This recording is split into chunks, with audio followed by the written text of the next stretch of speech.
Hi అండి. Welcome back to my channel. So, ఇదొచ్చేసి నా సండే మినీ వ్లాగ్ అనమాట. సండే రోజు మేమేమేమి ప్రిపేర్ చేశానో ఇక్కడ చూపిస్తాను చూసేయండి. సండే అంటేనే స్పెషల్ కదా! సో, ఇక్కడైతే నేనైతే పులావ్ అయితే ప్రిపేర్ చేశాననమాట. ప్లెయిన్ పులావే. ఎలాంటి వెజిటబుల్స్ అయితే యాడ్ చేయలేదు. దీనికి కాంబినేషన్‌గా ప్రాన్స్ కర్రీ అయితే ప్రిపేర్ చేశాను.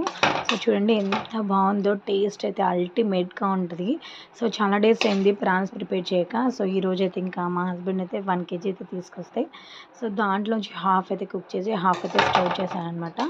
సో, హాఫ్ కర్రీనే చాలా ఎక్కువగా అయింది. ఇంకా మా నలుగురికి సరిపోతుందనేసి ఇంతే ప్రిపేర్ చేశాను. ఈ రెండింటి కాంబినేషన్ చాలా బావుంటది. సో, కొంచెం ఆనియన్, కొంచెం లెమన్ వేసుకొని తింటే అల్టిమేట్‌గా ఉంటది. మీలో ఎంతమందికి సో, బగారా రైస్ కాంబినేషన్‌లో సో, నాన్ వెజ్ కర్రీ అంటే ఇష్టమో కామెంట్ చేయండి. ఈ విధంగా ప్రాన్స్ కర్రీ అయితే చాలా డేస్ తర్వాత చేశాను కాబట్టి ఇంకా చాలా బాగా అనిపించింది. టేస్ట్ అయితే చాలా బావుందనమాట. సో, ఇంతకీ మీరు సండే స్పెషల్స్ ఏమేమి ప్రిపేర్ చేశారో కామెంట్ చేసి చెప్పండి. సో, ఇంతే వీడియో నచ్చితే ప్లీజ్ ఒక లైక్ చేయండి. నా ఛానల్‌ని సబ్స్క్రైబ్ చేయండి. Thank you for watching. Bye.